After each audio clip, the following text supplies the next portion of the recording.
Good evening, everyone. Thank you for joining us. I will give people a few more minutes to trickle in, and then we will get started. Until then, please feel free to continue to write in the chat where you're coming from.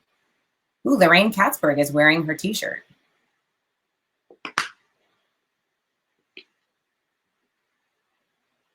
And Muzzy from Queens has fond memories of Thayer Street. Fantastic.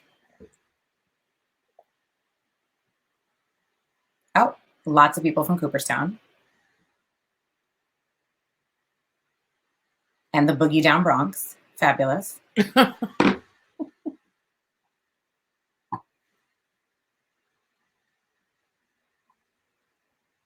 a couple of locals. Inwood, Washington Heights.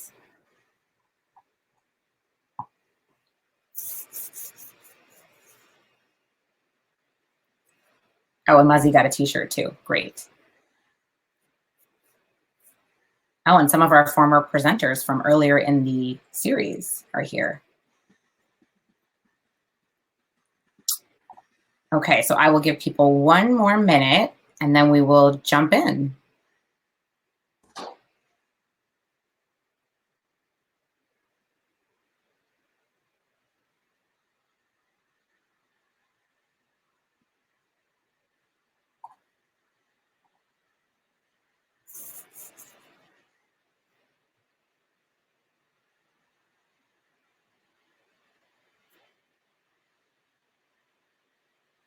Ooh, Kentucky, Buffalo, wow. Statsburg. All right, so it looks like we've got quite a few people here now, and I'm sure that we will have more kind of trickling in over the next few minutes. So I don't want to keep people waiting, so why don't we get started? Hi, everyone. Thank you so much for joining us for our virtual lecture series, talking about Race Matters. Join the conversation. My name is Meredith Horsford, and I am the Executive Director of the Dyckman Farmhouse Museum. Thanks so much for being here with us tonight. And if you joined us for the last 5 prior weeks of the series, which began during Black History Month and shares the stories of New York's Black history. Race has been an important and an influential topic in the past and certainly in the present, which is the reason that we began this series last summer. We feel that it is important to facilitate these conversations with experts. So each week we have been looking at the topic of race from a different perspective. Our goal for the series has been to encourage everyone to come together, learn from one another, and to continue the conversation. We would like to thank you for attending, and we hope that you've enjoyed learning about various stories of the Black experience throughout New York throughout the past 5, now 6 weeks. We are also grateful to be able to offer a platform to share inclusive stories to our community, our city, and for those visiting from all over the world.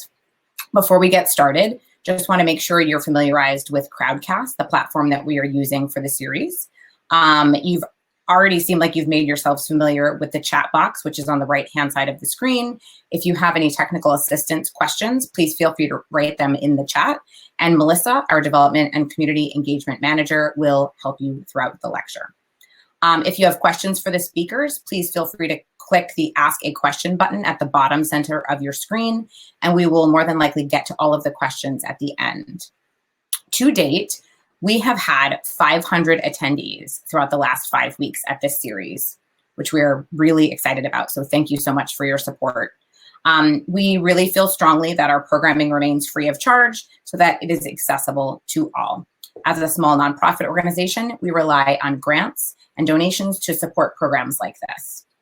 This event has been made possible in part with a sponsorship by TD Bank.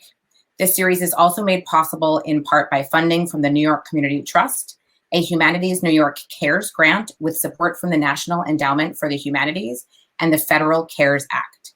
We are grateful for their contributions, which have assisted in the continued success of the series.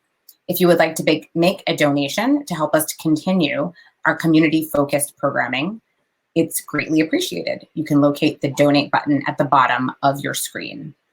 We also want to let you know that, and people have been talking about it in the chat, that we are selling a really great limited edition t-shirt that highlights the enslaved and free people that lived and worked on the farm.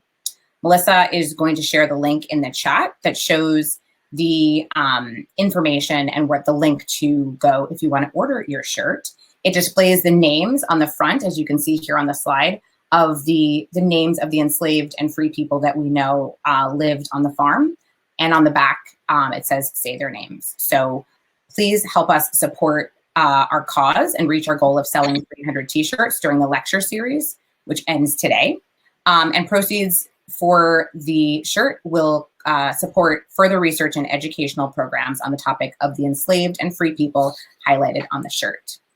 Tonight, we are joined by Dr. Gretchen Sullivan Sorin, Director and Distinguished Service Professor at the Cooperstown Graduate Program, and Mr.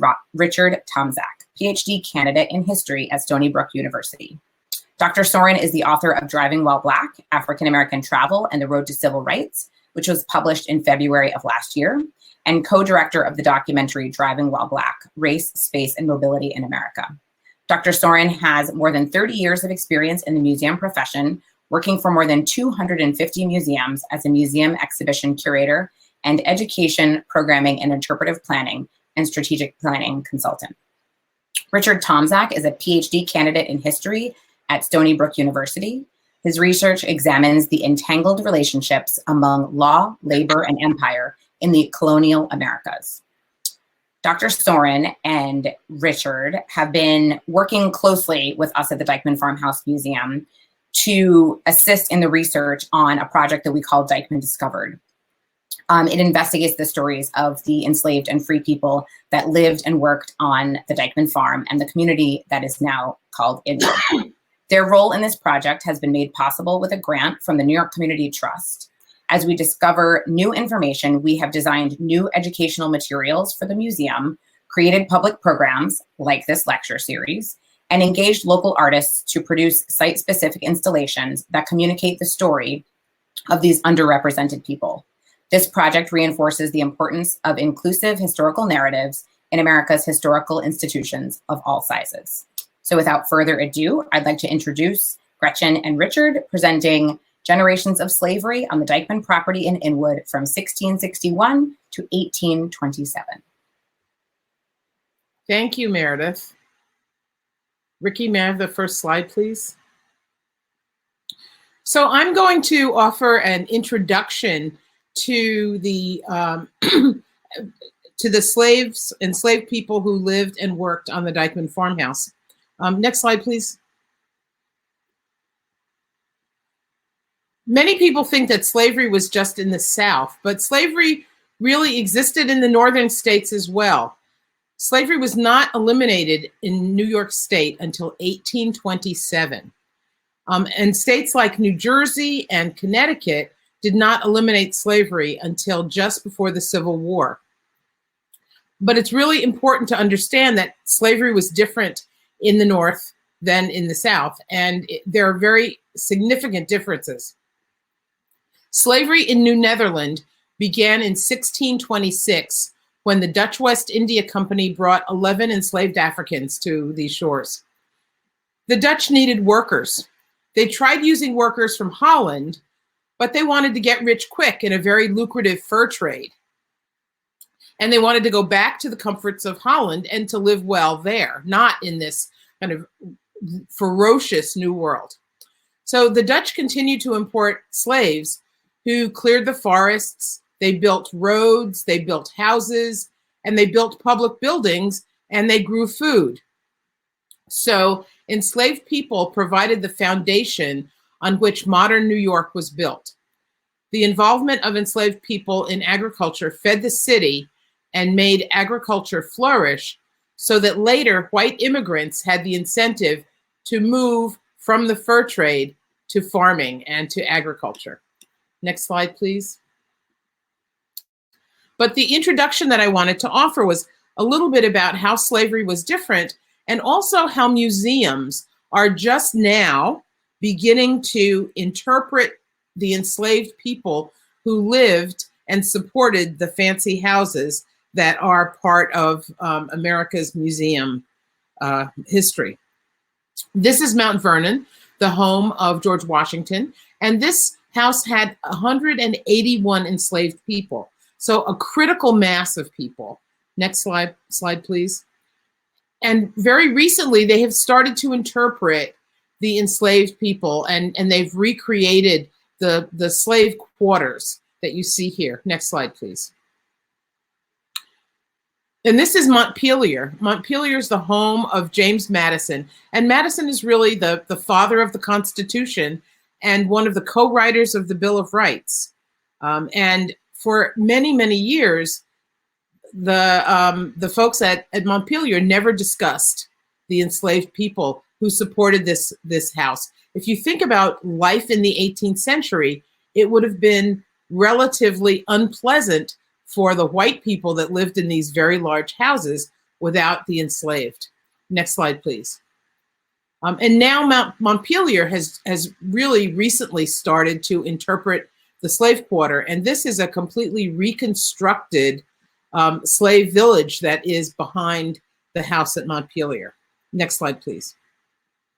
It's a very famous painting called The Old Plantation. It's at Colonial Williamsburg in the Abbey Aldrich Rockefeller Folk Art Collection. And I'm showing it to you because I want you to think about the differences between Northern and Southern slavery and why studying Northern slavery is so challenging.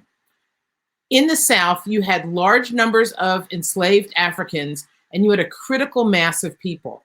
And you had the constant influx of new enslaved people coming from Africa and coming from the Caribbean.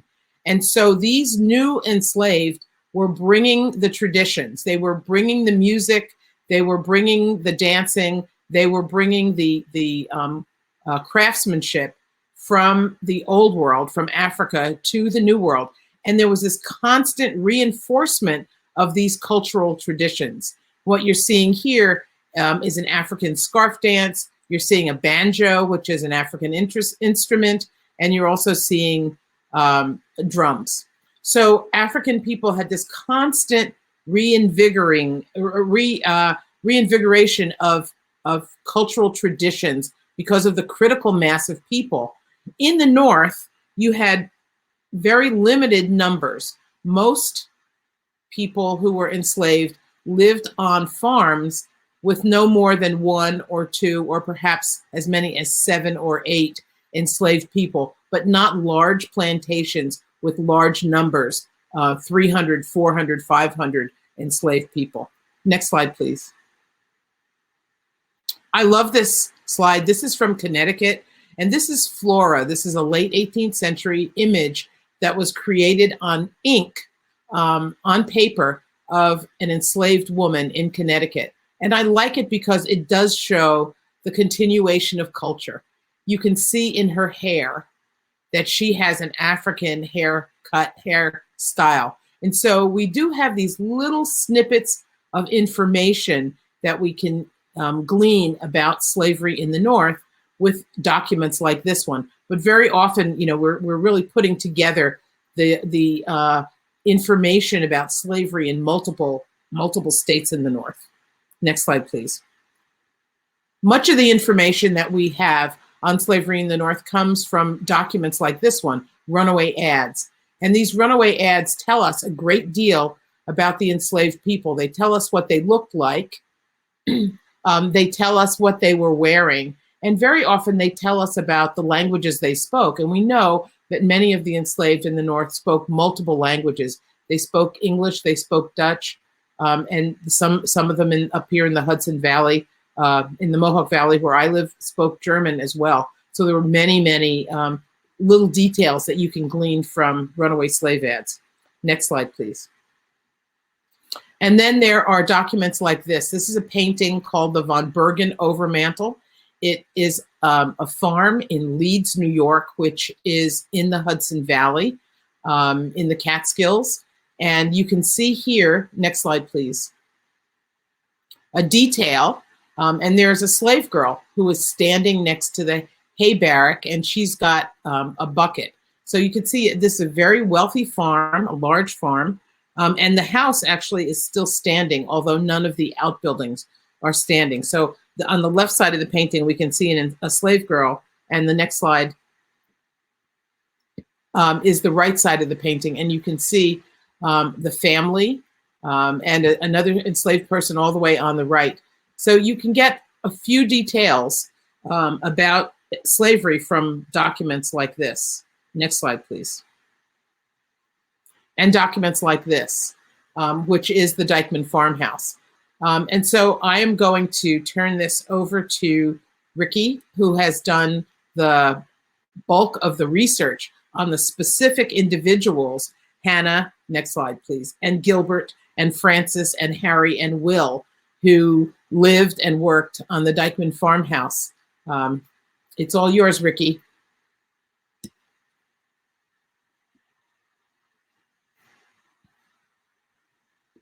Hello, everybody. Going to go ahead and just get the presentation pulled up. Okay. Hello, everyone. I want to take a moment to thank Meredith and the Dyckman Farmhouse for providing the opportunity for me to participate in the Dyckman Discovered project, and Dr. Gretchen Sorin for the really great introduction. What I want to do is actually start this presentation with the story of two enslaved African-American men owned by two different generations of the Dyckman family. On Tuesday, May 21st, 1765, an enslaved African-American man named Will escaped the estate of Jacob Dyckman in Kingsbridge, New York. Taking nothing but his clothes, described by Dyckman as a blue broadcloth coat and homespun trousers, a beaver hat, half worn with a hole through the rim, Will made his escape under the cover of darkness. Like many of the 10,000 enslaved individuals living in the province of New York, Will had been bought and sold multiple times, passing from the ownership of the Alslop and Kettletis families in New York City, before Jacob Dyckman purchased him and relocated him to his property in Kingsbridge. Will undoubtedly understood the perils of his decision to break his chains of bondage, especially under the cover of night. Just 2 decades earlier, the New York Common Council had ratified a slave code that made it illegal for any person of African descent to walk the streets of the city above an hour after sunset without a candle or lantern. The council further clarified that the sundown restriction could result in being whipped at the public whipping post. Despite the Dyckmans' location north of city boundaries, Will's prior enslavement in New York City would have provided him with the insight that his flight would result in physical punishment and a symbolic demonstration of the law. Perhaps skirting the high road to New York through the forested hills of Manhattan Island, Will ventured south into city limits. 1 week later, a fugitive slave ad published in the New York Gazette, pictured here, specified that Will was last seen at the Whitehall. From there, the document trail disappears, and Will's fate is unknown. 61 years later, in July 1826, a free African-American man named Gilbert Horton languished in a jail cell in Washington, D.C., falsely accused as a runaway slave. District of Columbia magistrates informed him that if he did not provide evidence of his freedom as a native of Westchester County, as he claimed, they authorized his sale into slavery, sold as such, to pay his jail fees. 1 month later, the news of his imprisonment reached his hometown in Peekskill, New York. Community leaders and the citizens of Westchester County testified of his freedom. Gilbert had originally gained freedom at the age of 8 or 10 from his owner, Stotts Dyckman, in exchange for his father, Peter Horton, working on the Dyckman property for a year. From there, Gilbert entered into the service of John Owen as an indentured servant, before fulfilling his contract and navigating the tenuous laws of gradual emancipation in the northern states. With the help of his father, Peter, abolitionist William J., and other Hudson Valley abolitionists, Gilbert narrowly evaded a second enslavement. Separated by over 6 decades, Will and Gilbert Horton had much more in common than their shared experience of enslavement by the Dyckman family. Both Will and Gilbert traversed the ever-evolving slave codes of New York. They both lived in a region defined by its proximity to the transatlantic seaport in New York City, and its ancestral connections to the Dutch American settlers of the Hudson Valley. As a result, Will and Gilbert grew up alongside the commercial and rural rhythms of early American life. They participated in a web of cultural traditions that exposed them to a uniquely cosmopolitan heritage of African, African American, Dutch, and British practices. Neither Will nor Gilbert would have defined themselves in the strict terms of a binary between slavery and freedom. Instead, they would have expressed their autonomy whenever possible, within the confines of the rigid racial hierarchies of early America. This project investigates the generations of African and African Americans who navigated enslavement in colonial Kingsbridge and the modern-day community of Inwood. Focusing on the Dyckman family, this approach captures the diversity of slaves' experiences in the colonial North, the legal systems erected to regulate their lives, and the racial hierarchies put into place by New York's governing bodies. Each generation of enslaved individuals faced unique challenges in their struggle for autonomy within this exploitive and often violent system of labor. In short, the slaves bonded to the Dyckman family from the 17th to the 19th centuries experienced vastly different laws as authority passed from the Dutch, British, and finally independent American government. To give everybody a sense of some of the documents that we've been working with throughout this project, I've put together a chart of several enslaved people and the documents that are tied to them. So, for example, as you guys saw in the introductory slide, Will or Wiltshire, the documentation we have associated with him, the Fugitive Slave Ad, published in May 1765 by Jacob Dyckman. Francis Cujo, born in 1769, manumitted in 1809 by Jacobus Dyckman. Harry, born during the American Revolution in 1777, also manumitted in 1809 by Garrett Dyckman. Hannah, born around 1784. The records that have her living on the property as a free person are from 1820 and attest that she was born on the property. New York State slave laws coming out of the out of the American Revolution would have meant that she was born enslaved. And because she was born on the property, we know that Hannah's mother was around on the property before 1784, working on the property. Finally, Gilbert Horton, who's the second story that I spoke of in the introduction, around early 19th century, 1800 to his capture and evasion of that second enslavement in 1826. He was freed at the age of 8 or 10 by Stotts Dyckman.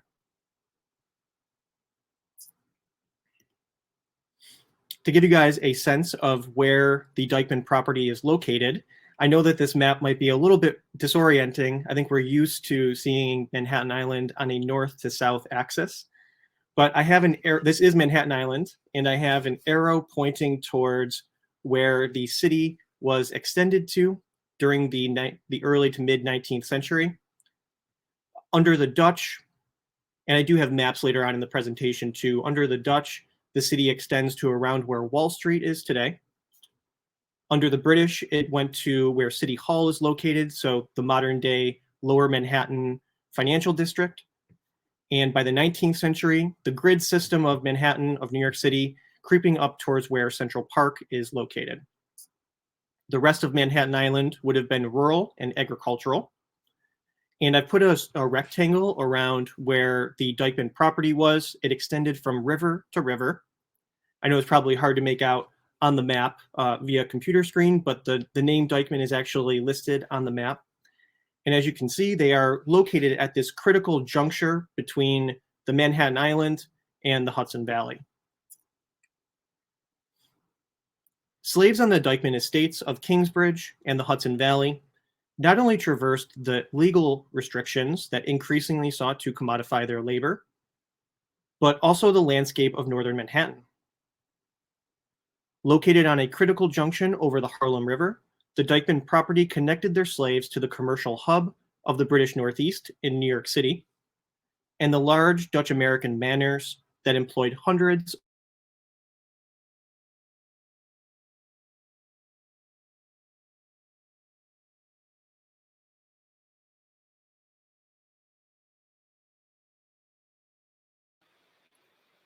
Ricky, are you still there?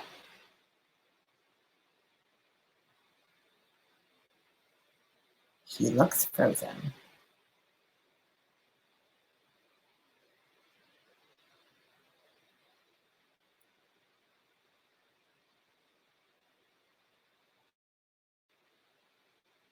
Hold on one second.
Okay, you're back, and now we just need the presentation, and then we're good to go.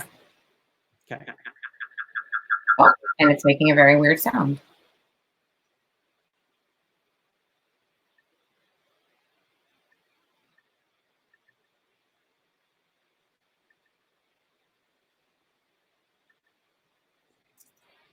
How's that? I don't know why it's echoing. Did you make sure your other screen is muted? It is. Okay. You sound good now. I just can't see the presentation.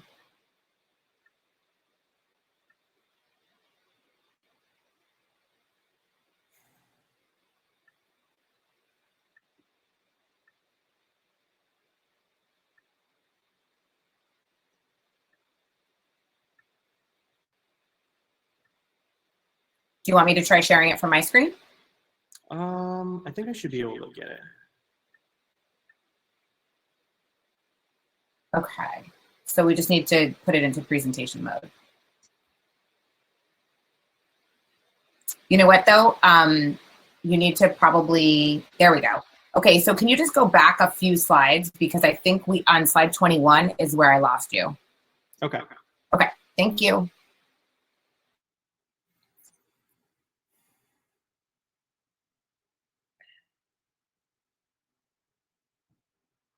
How does it look now, Meredith? I don't see the image again. Oh, I don't know why it's not working. And you're very echoey. I don't know why. Do you want me to share it from, there we go. Oh, it went away.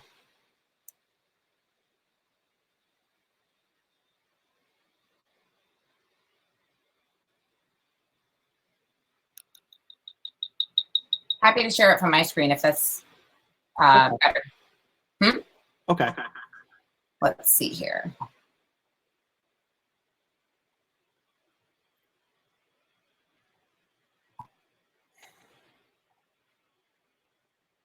Give me 1 second.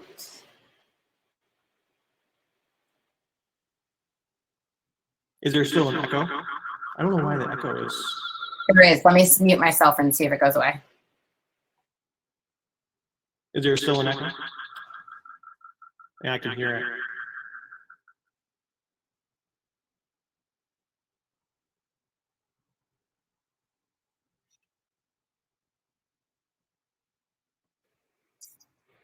Okay, give it a shot. Okay.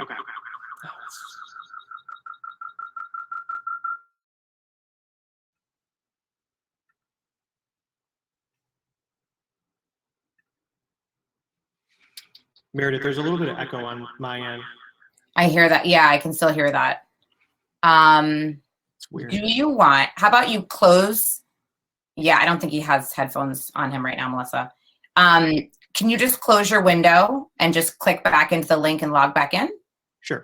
Okay.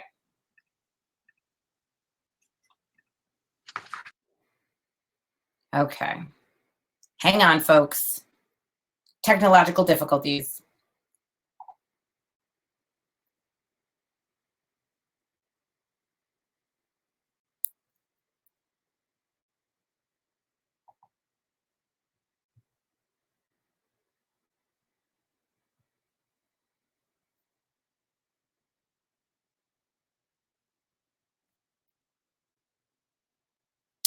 All of you guys talking about food is definitely making me hungry.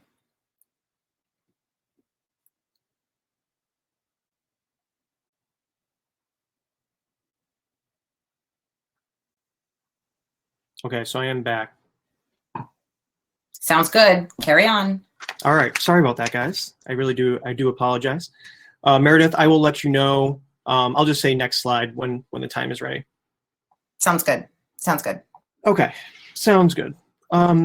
So pictured here, I guess I'll start off where I think that I left off here. This is Manhattan Island. I know that usually we're used to seeing Manhattan Island on a north to south axis, but I have an arrow pointing towards where the city is located and a rectangle around the Dyckman property. So all the way up in northern Manhattan or the modern day community of Inwood. Meredith, next slide, please.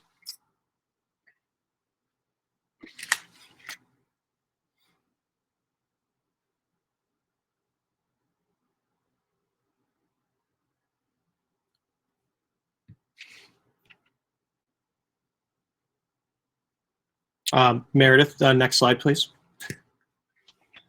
I am on the next slide. Do you not see that? Oh no. All right. I'll just keep going. Okay. Slaves on the Dyckman estates of Kingsbridge and the Hudson Valley not only traversed the legal restrictions that sought to commodify their labor, but also the landscape of northern Manhattan. Located on a critical junction over the Harlem River, the Dyckman property connected their slaves to the commercial hub of the British Northeast in New York City and the large Dutch American manors that employed hundreds of other enslaved people of African descent. Both of these economic zones relied on slave labor for a myriad of tasks, including construction, trades, and seasonal maritime work. The opportunities and fortunes of freedom in both urban and rural New York would have weighed heavily on the enslaved people laboring for the Dutch American family. Next slide, please. Most importantly, enslaved individuals on the Dyckman property straddled these two worlds and blur the binary of urban and rural, which has characterized scholarship on slavery in New York. Based on their geographic location, enslaved people on the Dyckman property would have learned to juggle the day-to-day rhythms of both urban and rural life, such as the vocabulary of commerce that sat side by side with the mundane and often burdensome routines of farm work in early America. Enslaved people working on the Dyckman property would have harvested the corn, cucumbers, and cabbage of the farm while watching sloops and schooners transporting goods from all around the world sail past them on the Hudson River. They would have picked apples in the family's orchards as wealthy and well-dressed merchants from the city trotted north over the Free Bridge in fully outfitted country carts. Sold into slavery after living in New York under two different owners, Will would have been well aware of his particular role holding the urban and rural together. In sum, the enslaved individuals that labored for the Dyckman family had a multifaceted identity. Their location thrust them into a world defined by both the commercial and agricultural. They navigated ever-changing slave codes that defined freedom in increasingly racial language. Finally, they appropriated the customs of the multi-ethnic Hudson Valley and wielded these traditions as an expression of their autonomy. Dyckman Discovered, our project, sheds light on the complex, entangled networks that enslaved people created and the cultural traditions that they generated in early New York. Similar to much of the colonial North, the Dyckman family was plugged into the transatlantic slave trade that forcefully relocated 12.5 million West Africans to the New World.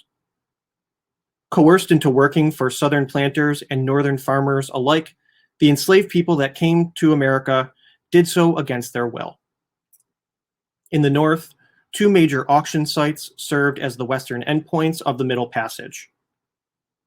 Planters in the Hudson Valley purchased slaves from Newport, Rhode Island, and the auction site located on the East River in New York City. Slavery in New York City originated from the first European settlers on Manhattan Island.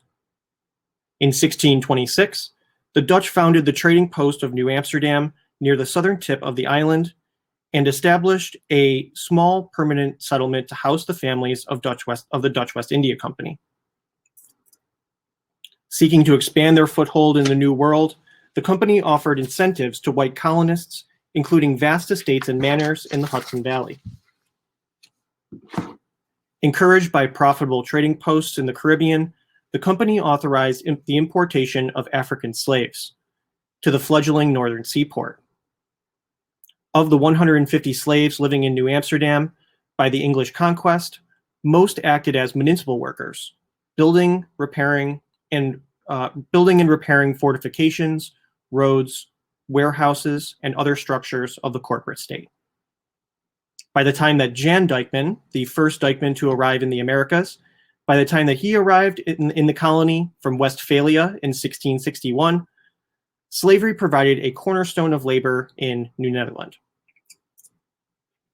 Walking the crowded markets on Canal Street, Jan Dyckman would have likely been struck by the diversity of the North American settlement. The busy clatter of Dutch stevedores loading and unloading ships would have sat alongside freed and enslaved West Africans working in trades.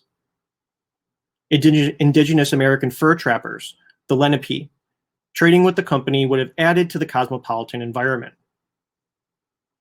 Compared to the rigid racial hierarchies that planters established in the West Indies, the Dutch West India Company's slaves in New Netherland negotiated a relative amount of security and autonomy.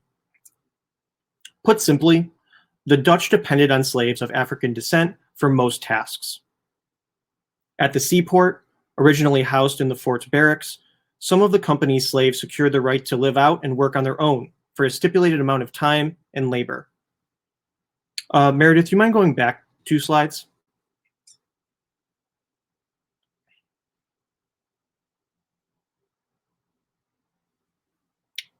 By the mid to 17th century, however, the Dutch administration began ratifying ordinances that unevenly limited the avenues of potential freedom for enslaved people. A handful of company slaves did acquire what was called half freedom, a negotiated agreement that stipulated that newly freed people could own their property in exchange for annual work for the corporation. Elsewhere in the colony, regulations tightened the relationship between master and slave. Outside of New Amsterdam, private owners in the rural hinterlands, whose profit depended on cultivation, had little interest in allowing them the benefits accrued to the slaves of the Dutch West India Company. As a result, Dutch rule in the region remained largely within the realm of negotiation. Next slide, Meredith. Despite working for a family of Dutch descent, most of the enslaved people at the Dyckman estates lived under British laws. While documentation is scarce, the enslaved men Will, Francis Cujo, and Harry were all born under the British slave codes that governed the province of New York. Will, in particular, lived during a time period in which magistrates across North America intensified regulations on slave behavior and installed a racial hierarchy that subordinated African Americans to the status of property. After conquering New Amsterdam in 1664, the English renamed the colony New York and seized control over the pre-existing population. By the early 18th century, New York City and its environs composed one of the largest and most important seaports in British North America. To meet the demand for labor, both the number and proportion of people of African descent increased. On average, the annual growth of the Black population slightly outpaced white colonists. Will arrived in New York City during this massive increase in the enslaved population, first entering into the service of the merchant family of the Alsops before changing hands to the Kettles. Next slide, please, Meredith. Will would have felt the constrictions of his freedoms on a daily basis. The swelling of the slave trade and the tightening restrictions that followed connected New York to other British colonies. Similar to Virginia's 1705 slave codes, New York ratified a series of ordinances that limited the social and economic mobility of enslaved people. Partially in response to the 1712 New York slave conspiracy, the Provincial Assembly passed laws that step by step peeled away the freedoms that Africans had secured under the Dutch. For example, a 1702 statute entitled An Act for Regulating Slaves prohibited slaves' market purchases without the master's consent. Furthermore, a 1712 provincial decree authorized slave owners to punish their slaves for, quote, their crimes and offenses at their discretion. Slaves found guilty of capital crimes or conspiracy could, quote, suffer the pains of death in such manner and with circumstances as the aggravation of the enormity of their crimes shall merit or require. White New Yorkers were not unique in their ambition to eliminate the rights and privileges of Black men and women. Indeed, these laws matched the rhetoric of other British colonies, including the plantation-based economies of Virginia, South Carolina, and Georgia. Next slide, please. Contrary to popular memory, New York's battle for abolition was hard fought in both the commercial and agricultural sectors of the newly independent New York State. For those emancipated in the opening decade of the 19th century, even freedom, a notoriously slippery word, would have been tightly restricted for African Americans. The racial hierarchies imposed on people of African descent did not disappear with the gradual end of slavery. The navigation of these changing definitions of what it meant to be free would have directly impacted the Dyckman slaves. Jacobus, Garrett, and Stotts Dyckman all manumitted their slaves in the early 19th century. Francis Cujo, Harry, and Gilbert Horton all achieved what was impossible for Will's generation, the ability to claim their humanity under the eyes of the law. Residing at the juncture between the expanding Manhattan city and the rural estates of the Hudson Valley, the struggle for abolition would have been a regular topic of conversation amongst the Dyckman slaves. Their close proximity to the New York Manumission Society would have instilled them with the knowledge that just 12 miles south of their dwellings, freed slaves were attending the African free schools and working for their own wages in shops of the seaport. To the north, in the Hudson Valley, emancipation lagged behind. The differences would not have been lost on Francis Cujo and Harry. One step over the Dyckman's Free Bridge would have symbolically represented entering a more restrictive world where the rhetoric of free schools melted away to the reality of toil under the Hudson Valley planters. These conflicting definitions of freedom were reflected in the emancipation of the Dyckman's enslaved people. On one hand, the inroads made by prominent New York abolitionists, such as John Jay, certainly influenced the perspective of Jacobus Dyckman.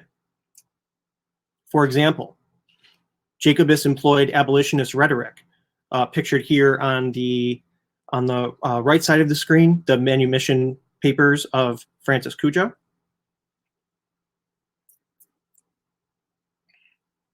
Jacobus employed abolitionist rhetoric, stating that he freed Francis Cujo on consideration of motive of humanity.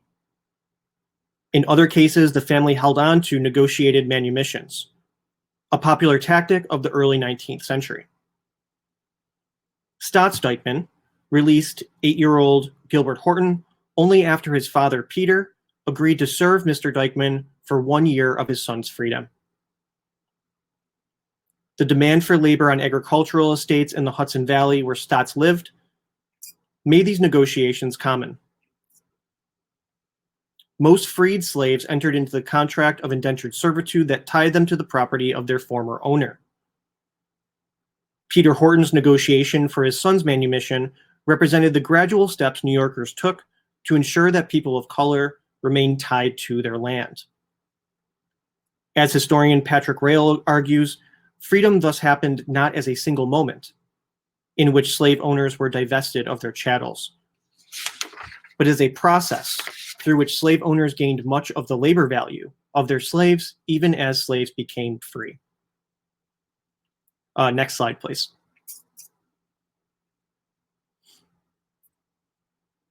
Despite their residence at a critical juncture of commercial enterprise in the Atlantic world, the day-to-day lives of the enslaved individuals that worked for the Dyckman properties would have been dictated by the rhythms of the agricultural seasons. Unlike monocrop plantations in the South, Dutch American slaves in New York worked side by side with their owners and hired farmhands. The crops that they cultivated together primarily filled the dinner table. Surpluses, such as those listed in the Dyckman inventories, would have been either dried and stored in large barrels or sold at the local markets in Harlem for a modest amount of extra cash. Next slide, please. So for this section, I want to peel back a little bit of the layers of and go into a little bit of the methodology that we used at the Dyckman Farmhouse Museum to figure out, as Gretchen mentioned, a lack of documentation associated with the farm makes it difficult to reconstruct the working lives of enslaved people on the Dyckman property. But using archival sources like inventories, we're able to figure out the types of work and recreate what those labor routines would have looked like. So pictured here are the Dyckman inventories. And I want to thank Alex Lerner, who did much of the archival research for the primary documents at the New York Historical Society, where these inventory records are from. Like many farms in the Northeast, the most important moment of the year followed the last frost and the planting of wheat, corn, and rye. The routine would have been familiar for Will, Francis Cujo, Harry, Hannah, and her mother. Typically occurring in April, the sowing would have represented a busy period for the Dyckmans' enslaved people. While it's likely that the family would have cleared the farm of debris and dead foliage during the winter, the first steps for sowing included preparing the soil for plowing. Starting before sunrise, they would have woken with Jacobus and his sons to plow the fields on the lot of corn planted near the house. And I've highlighted that in a rectangle. So it's the upper rectangle, the lot of corn planted near the house, and underneath that is a field of wheat and rye. And we know what types of tools they would have been using, also based on the inventories as well. So on the left-hand side of the screen, I've highlighted axes and 2 plows. The family owned 2 hand-operated plows that would have cut earth into orderly rows for planting the corn seeds. Work continued through the day, alternating between the lot of corn and a field of wheat and rye also located on the property. Spades, shovels, and hoes supplemented the work, with the family, farmhands, and their slaves rotating between grains. Importantly, enslaved individuals worked hard to reset the posts that deterred both livestock and wild animals from grazing on the earliest of crops that crept through the soil. The remainder of the day was most likely dedicated to repairing drainage ditches. Upper Manhattan was actually a salt marsh, both on the plots and the highway, the post road, that ran parallel to the property. After a well-deserved break and supper, slaves and field hands retreated to the workers' quarters located in the out kitchen attached to the southern end of the house. The farm also would have operated on a well-defined gender division of labor. Both Hannah and her mother would have performed many different tasks on the property. Similar to most family farms in colonial North America, the seasonal demands of an agricultural economy required these communities to be flexible.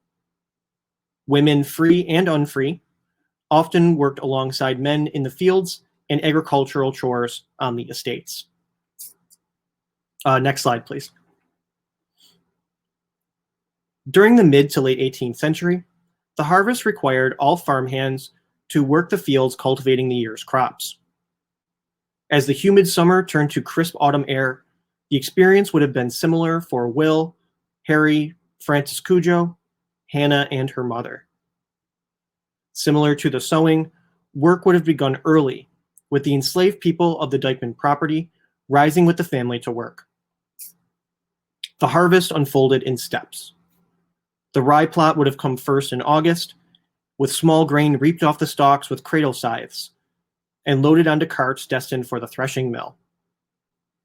Wheat followed in September, with a similar process as rye. The enslaved people of the property worked alongside the Dyckman family and their farmhands, reaping the grain onto horse-drawn carts, which were subsequently brought to the grist mill for processing.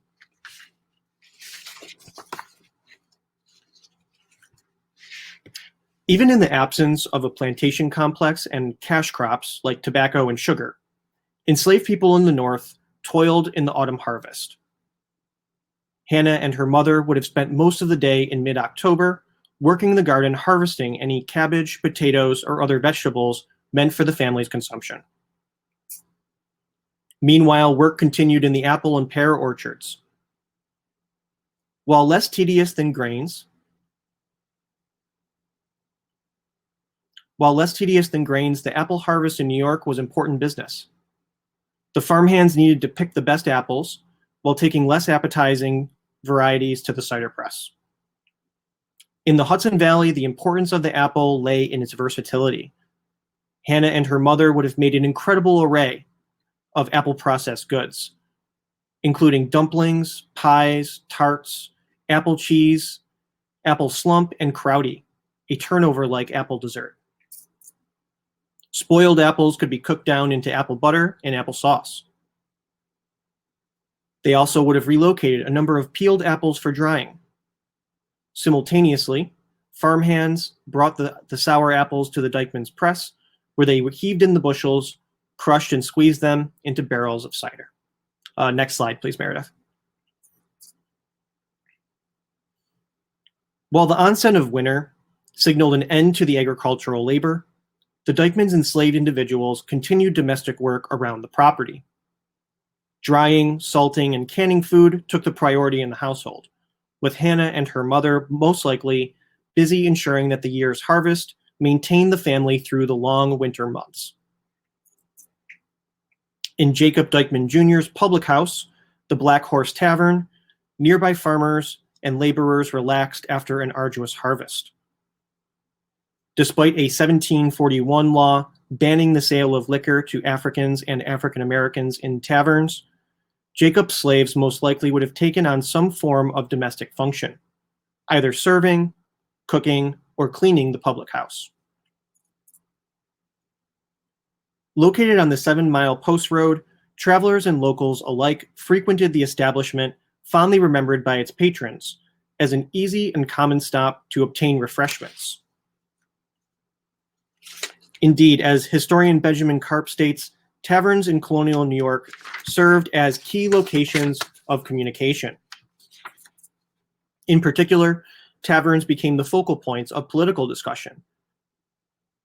Working in the tavern until its sale in 1756, Jacob Jr.'s enslaved people of African descent would have heard the declaration of war against the French, read aloud in the newspapers during the 7 Years' War.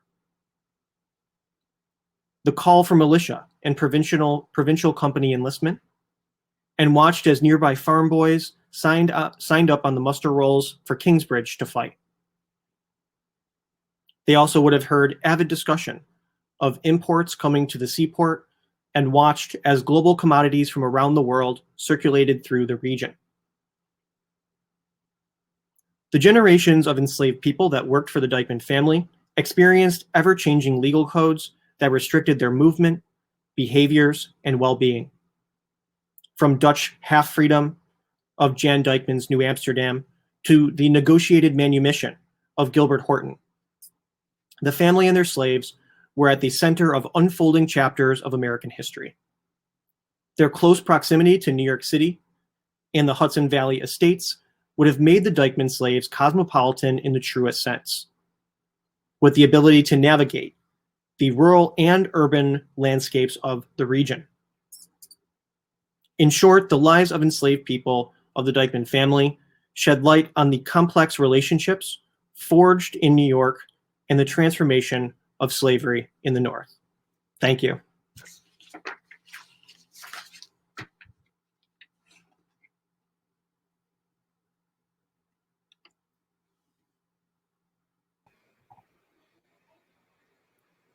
Thank you, Ricky and Gretchen. That was great. And thanks everyone for sticking with us through our minor tech issues. These things happen. Thank you. So I thought we would go into our Q&A. We've already got a bunch of questions in here, so I will just fire away. The first question says, I noticed that one of the Dyckman slaves had the last name Cujo. How was he able to keep this African name when so many slaves were forced to have English names? Yeah, so that's a really good question. So it's possible, the surname Cujo has been traced by historians, and it's a fairly common last name, either adopted from people from West Africa, the Gold Coast region of Ghana, Togo, and Benin. So people brought to the Americas might have adopted that last name.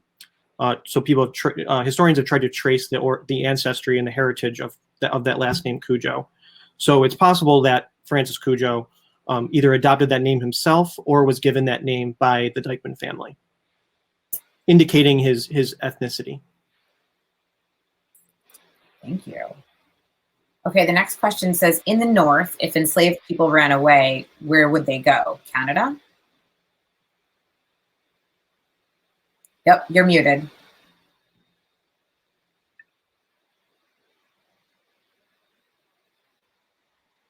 I can answer that question. There was a very strict route in New York State. And we know from a book that was written just after the end of the Civil War that the route went from New York City with David Ruggles to Albany, to Rochester, to Syracuse and Rochester, and then to Niagara Falls. And so, yes, they would go to Canada, but they couldn't go over they didn't go over the Adirondacks, because the Adirondacks, you can imagine what it would be like to try and go over the Adirondacks without an automobile, on either foot or by wagon. So the route would be basically the route of the Erie Canal, and you would go directly west from Albany and all the way to Niagara Falls. And if you today, if you go over the border and go north of Niagara on the Lake, you will come to, I think the town is Victor in Ontario, and there were large numbers of enslaved Africans who settled in that area. So they basically, the New York slaves generally settled in the Ontario area. Yeah, I can actually add to that real quick to that, because it is curious that Will, the fugitive slave ad that's associated with Jacob Dyckman's enslaved person Will, he actually heads towards the city. So he's last seen around the White Hall, which was Peter Stuyvesant's manor in Lower Manhattan today, so under the Dutch. And it's possible that he might have had family, friends, or associates that he was going to visit or to communicate with in some sort of way. So yeah, I just thought I would add that to the. Thank you. Okay, let's see. The next person asks, can you say more about it, how important was the area around the Free Bridge / Kingsbridge between Manhattan and the Bronx as this transportation point between rural and urban? Yeah, absolutely.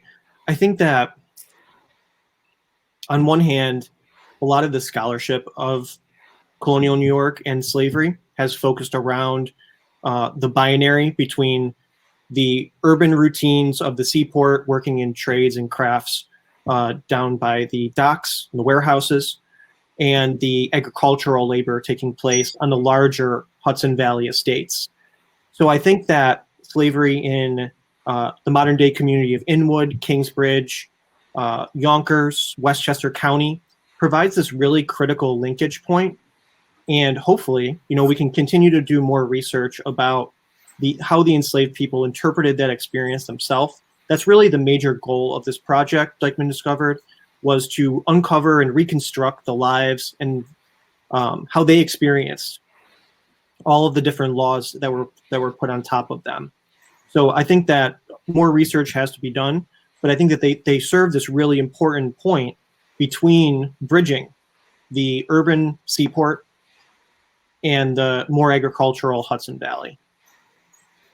I would add to that the descriptions, the travelers that are coming through New York are primarily talking about the urban experience.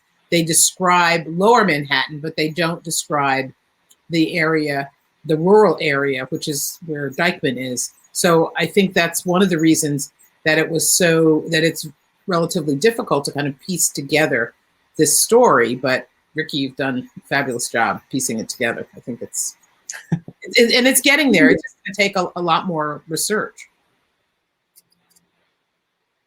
Okay, next question is, are there any records indicating where the Dyckmans took their wheat from milling? Oh, that's a good question. That is a good question.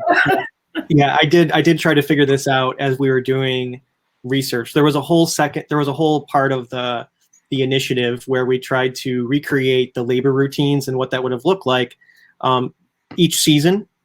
I was never able to find, and I did search historical records to find if there was a grist mill in Harlem Village, for example, but I was never able to actually find where they were bringing the wheat and the rye. But I imagine that it was either over the Harlem River into Kingsbridge or into Harlem Village, which is just south of where the Dyckman property was. Thank you. The next question says, what is the Dyckman Museum doing outside of this series to discuss this history with their audience on site or digitally? Well, I'll take that one. We, throughout the last couple of years, have worked very closely with several contemporary artists. They created site-specific contemporary art pieces that have been displayed both inside and outside of the museum.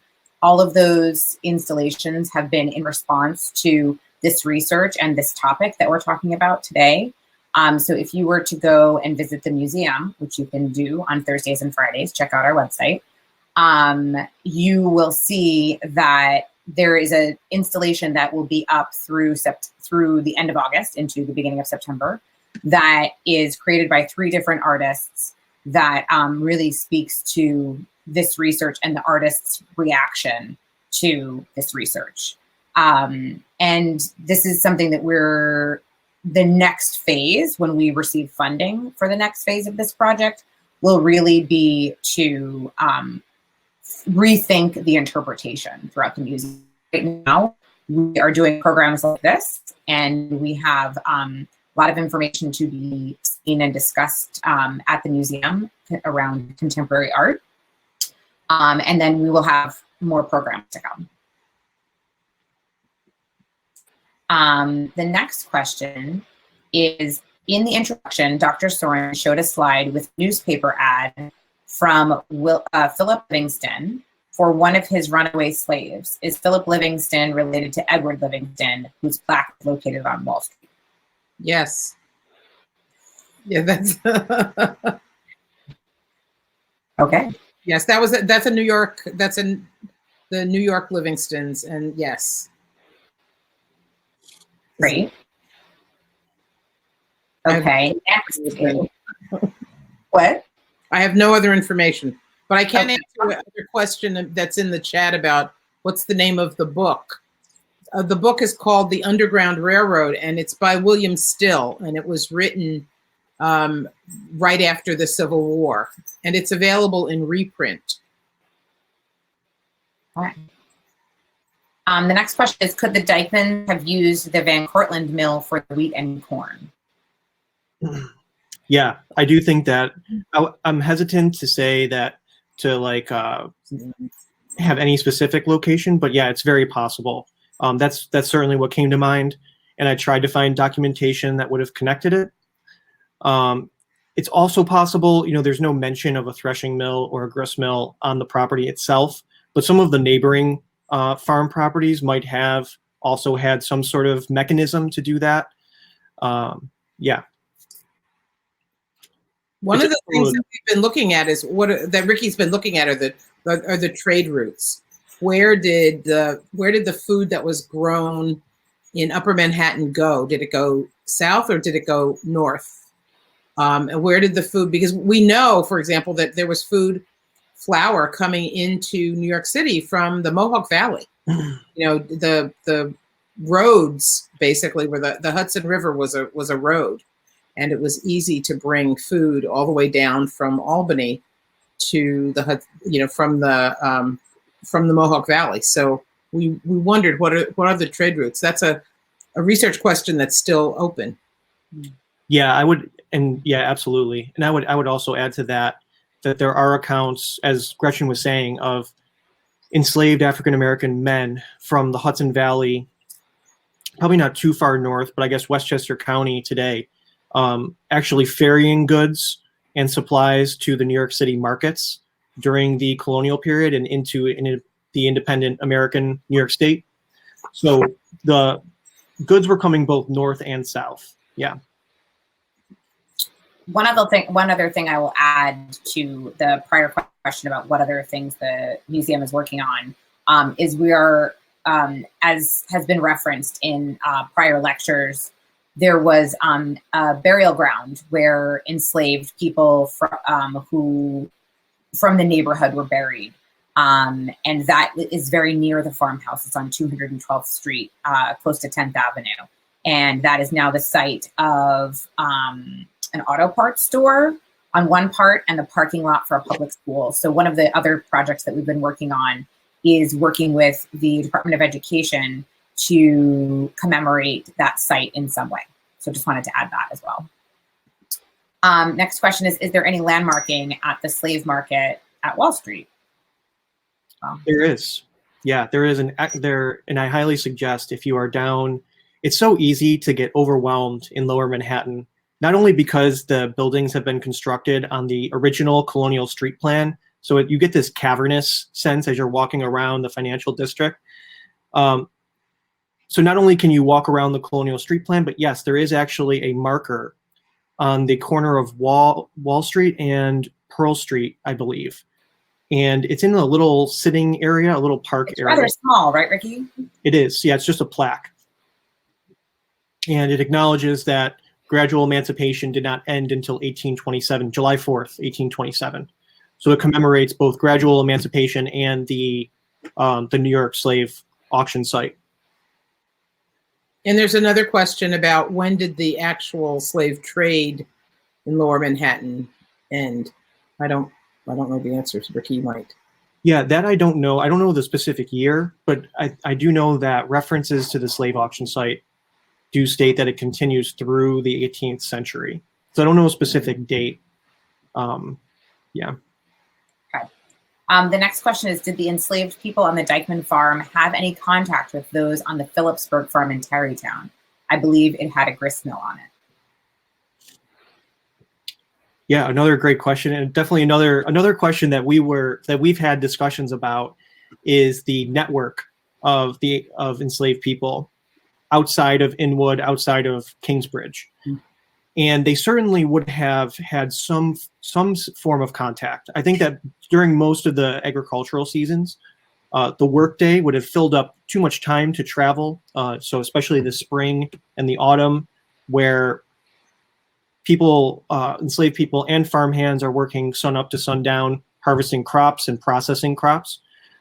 But a really interesting and particular regional event that occurred in the Hudson Valley in New York City was Pinkster, which came right after the planting. So in May, the Dutch Reformed Church's Pentecost, enslaved people were given a week or 5 days off from agricultural labor after all the planting was finished. And there's accounts of African-American people, enslaved people, coming from the Hudson Valley to New York City to celebrate Pinkster. So they would have had to cross through the Dyckman property in order to get there if they were traveling by land.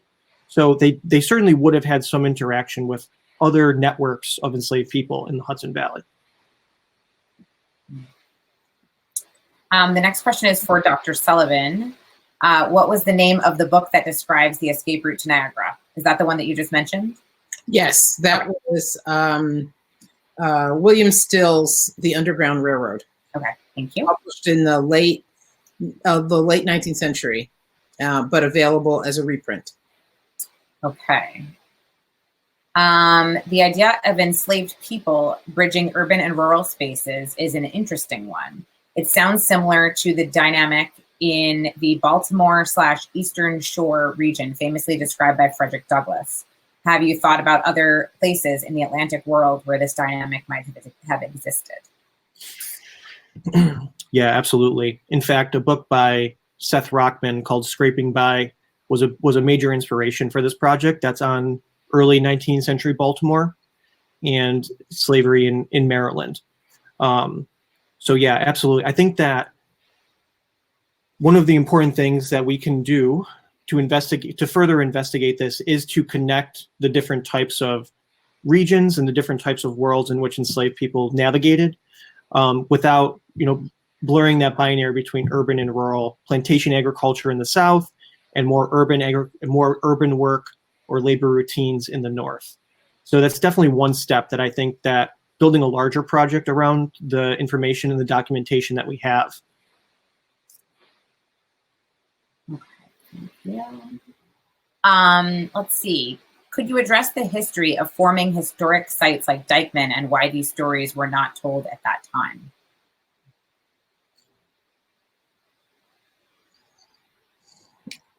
A lot of these historic sites were formed.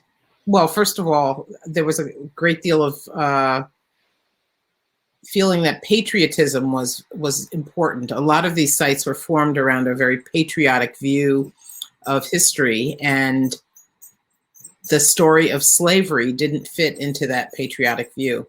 And that's sites that were formed in the late 19th century, but I think the Dyckman sisters were really interested in the preservation of the Dyckman family, and talking about the family's ownership of slaves was not something that was important to them. They really wanted to preserve the farmhouse and the reputation of the Dyckman family, and they were not terribly interested in talking about something that was perceived at the time as a stain on the family's name. So I think that's probably one of the reasons. When Mount Vernon was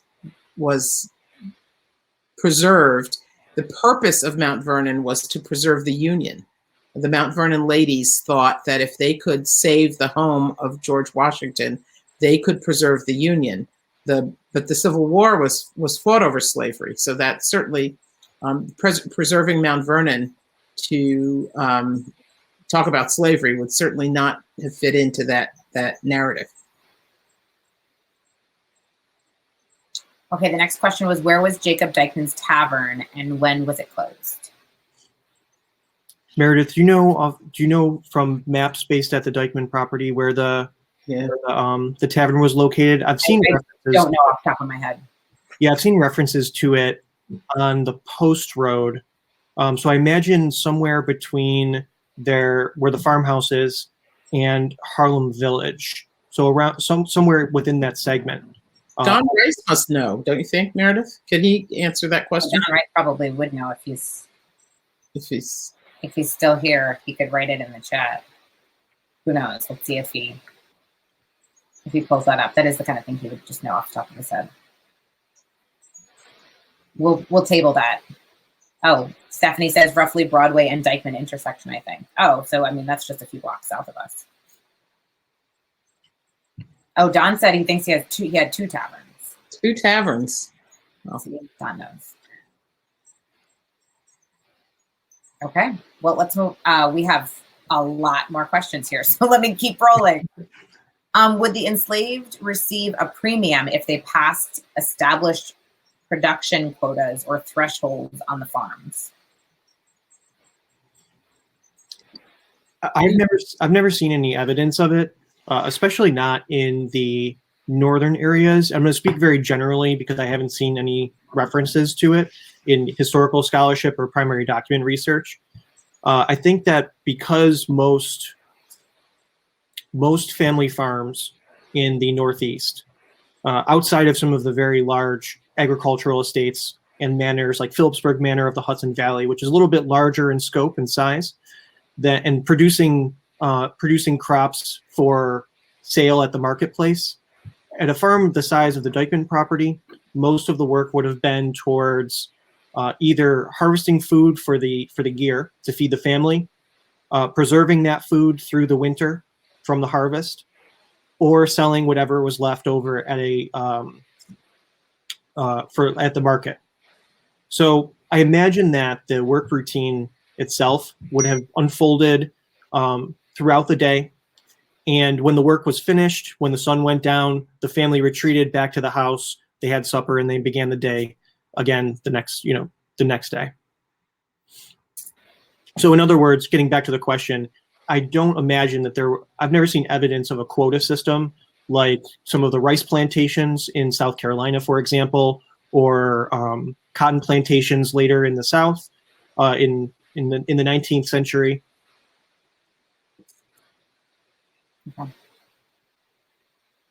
Okay. The next question says, approximately what year did they stop bringing slaves into the Wall Street harbor? Also, at the beginning, when Dr. Sorin showed the documents, I noticed that the alphabet seemed identical, except that the letter S looked like an unfinished lowercase f, which seemed close. Did their speech differ more than their writing? No. I'm sure that the accents that people had in the 18th century were very different than the way we speak today. I know the only place that I know that actually has done that research is in Massachusetts on Plymouth Plantation. They've actually done some research on the way that but they're talking about the British, the British accent. I guess Charlie Gehring in Albany would be able to tell us what 18th century Dutch sounds like. Mm-hmm. Certainly 18th century Dutch looks very different than modern Dutch and is much more difficult to read.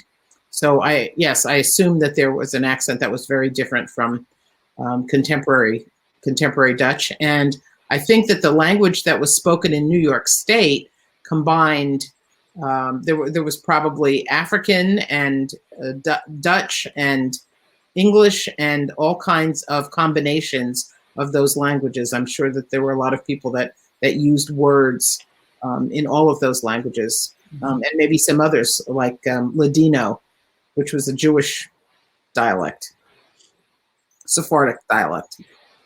But I really know very little about language. Rick,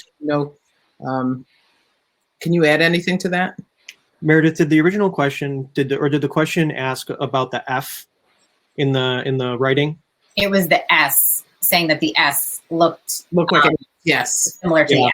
And how did that sound? How did the language sound?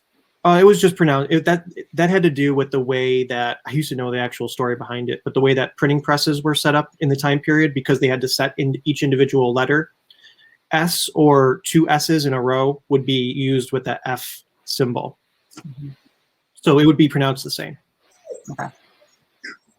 Okay. The next question is, any paranormal activity ever reported in the Dyckman farmhouse? Not to my knowledge, and I've been there a lot. What was the answer? No. Oh. The next question was there an African-American school / charitable institution associated with Elizabeth Schuyler Hamilton in northern Manhattan? It was not an African-American school, but do you want to, you didn't come across this, did you, Ricky? No, I didn't. I think that and this is another thing that I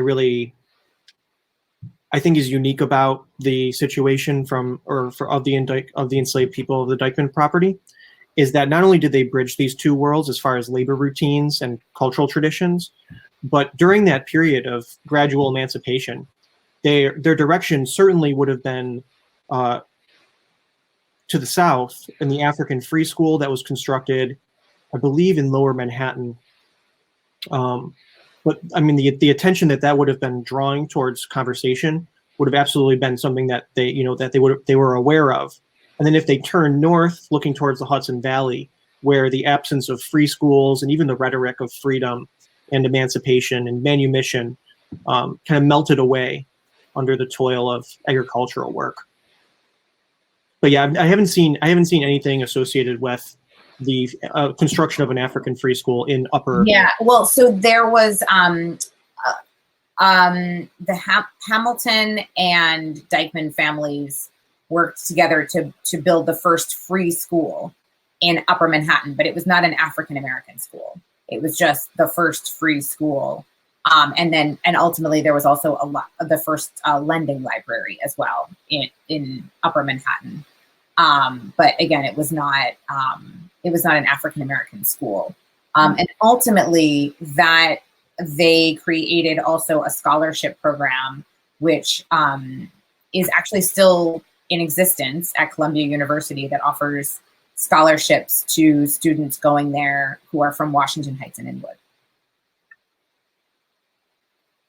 The next question is, would the area's free and enslaved Black population, including those from the Dyckman property, have built and maintained the area's infrastructure, such as bridges, roads, in today's Inwood / Kingsbridge? Yeah, I think absolutely. The amount of work that it would have taken to maintain the property would have definitely required all people to work together to ensure that I won't bore you guys too much with the construction of 18th century roads, but especially coming out of winter when the snow would have created potholes and all sorts of issues with drainage, there would have had to been construction of drainage ditches on both sides, reconstructing and maintaining roads, cleaning off the roads of shrubbery and all sorts of different debris from the winter. So yeah, most of the infrastructure would have been built by both enslaved people and free people on the property and in the larger community. Okay, next question is, were the Dyckman slaves in any way aware of the differences of their enslaved experience compared to that of the enslaved in the South, i.e. working alongside their enslavers? I think it's very possible. I think it's very possible, especially because not only just the South, but also the Caribbean, many enslaved people who came to the North, especially under the British, actually were a little bit older, and they were from the sugar plantations in the South, or excuse me, in the Caribbean. And because of the rigor of that work, once people were no longer to maintain the very rigorous standards of sugar cane cultivation, they were resold to merchants in New York City. So many of the people who were coming into New York City in the early 18th century, as the seaport expanded, would have actually been from the South and the Caribbean, and they absolutely would have shared their stories about the type of work that they did, their homes in West Africa, because they were brought from all over the coast and the interior of West Africa as well. There's also some research that, especially into the New York conspiracy, which was a slave rebellion in the 18th century that posits the idea that slaves were always listening. They were always paying attention to what the white folks were talking about. And the slave owners and the folks in taverns would talk in front of slaves because they thought they were stupid and that they didn't understand anything. So they didn't have any, they were perfectly willing to have conversations in front of enslaved people about news, about things that were going on, about life in the South, life in the North, about insurrections. And there's a lot of scholarship that talks about the New York conspiracy and how enslaved people were just listening. They were often the fiddlers in taverns. They could play the violin, and they were paying attention to those conversations. So I think they really knew what was going on. Mm-hmm. And it helped them when they wanted to run away. That information was essential in helping them figure out how to run away. Okay, the next question was, how was the emancipation of Black people in New York State enforced after slavery officially ended? I can imagine property owners resisting these laws for years, if not decades. And did those who gained their freedom become largely sharecroppers like in the South? It's a really good question. It did depend region to region. For example, we know, or at least we have enough evidence to conclude that Garrett and Jacobus Dyckman free their enslaved people on their own will, or out of an abolitionist sense of humanity, as they state in the manumission records. The way that the gradual emancipation worked is that there was an age grade, and I forget the exact ages off the top of my head. I believe that they were 28 for males and 25 for women. So once they reached that age, people born after those gradual emancipation laws were passed, once they reached that age, they would then be freed. Most of them didn't become sharecroppers, but they did enter into a period of indentured servitude, where they would be tied to the land still, like sharecroppers, even less independent than sharecroppers, though, because they would have worked for no money and for the property that previously enslaved them. And Gilbert Horton, who was owned by Stotts Dyckman, when he was freed, he did a period of indentured servitude for, I believe the man's name was John Owen. But there were some slave owners that didn't want to lose their slaves, and they sold them south before they manumitted them. So before manumission came, so they kept their investment, and those people continued to be slaves. I also have found records a long time ago and doing some research up near Fort Drum that indicated that even in the 1840s, there were people that just didn't bother to, they were so remote, in such a remote area, that they just didn't bother to tell their enslaved people that they were free. And they continued in slavery until the 1840s. They were listed in an account book in up near Fort Drum, which is, almost to the Canadian border. So I think that the more unscrupulous folks just didn't bother to let people know that emancipation had happened in New York. Okay. The next question, and this looks like it goes on for many questions, so I might just touch on the start of it since we've got a lot more to do. Do you also research in the pre-British Dutch and early British, when in fact the Dutch influence was still actually quite strong, about the views on slavery in the Republic of the Netherlands, and in what ways, maybe it means, what was to be the new province in the Netherlands overseas? And then after that, they say, I think this is the same person, they say, for instance, Suriname was not considered a new province, but a place of production outside of the Republic, and therefore slavery was considered outside the Dutch Republic laws. Gotcha. As far as I know, And we did work with the New Netherland Institute in Albany a little bit in the initial stages of this project. I did consult with them a little bit about the Dutch period. We have no records of Jan Dyckman, who comes over in 1661. So before, while it's still New Amsterdam, we don't have any records of him owning enslaved people, but he certainly would have interacted with enslaved people that lived in New Amsterdam. As far as I know, the objectives for the Dutch of New Amsterdam was primarily as a fur trading post, especially with the Pequot people of modern-day Connecticut and the modern-day metropolitan New York City area, the wampum trade, and the fur trade. So the ambition for New Amsterdam never really outgrew it was a pretty small settlement. I think around 500 people lived there, 150 were enslaved people who worked for the Dutch West India Company. And even the Dutch half freedom that they do implement in New Amsterdam, where it granted enslaved people freedom on the condition that they would pay a tax every year, and they would also still provide municipal labor, building fortifications and walls, roads, and ditches. Even that was pretty limited in its effect. It's not like every enslaved person was able to get half freedom.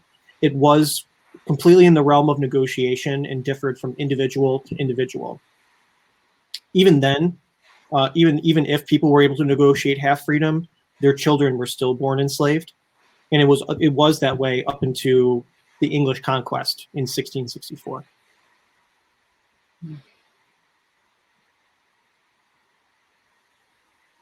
Okay, so the next question is, are there any Dyckman family members still around? Are there any Dyckmans with African heritage, meaning the Dyckmans having children with their enslaved people?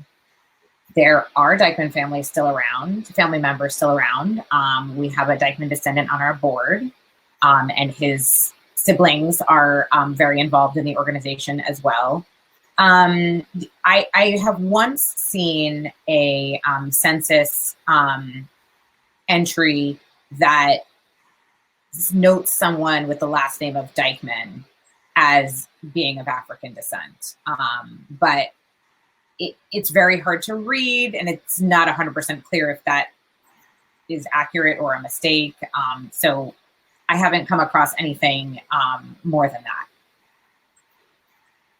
Do you want to add anything to that, Ricky? No, it's okay. Okay. Yeah, no, I think you've mentioned to me that the census record before. Yeah. But yeah, that's as far as I can tell. Yeah. Okay. Thank you. Let's see here.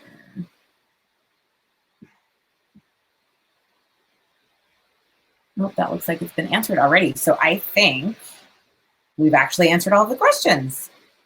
I think this is the topic that received the most questions throughout the entire lecture series. So we've got a really engaged audience. Fabulous group. And it would be really interesting, since it seems like there are people here from perhaps Claremont and from Staatsburg. It would be really interesting to convene a meeting with all of the folks from these other sites and see if there's a way to combine this information and see if some of these research questions that are so difficult to answer could be potentially answered by that.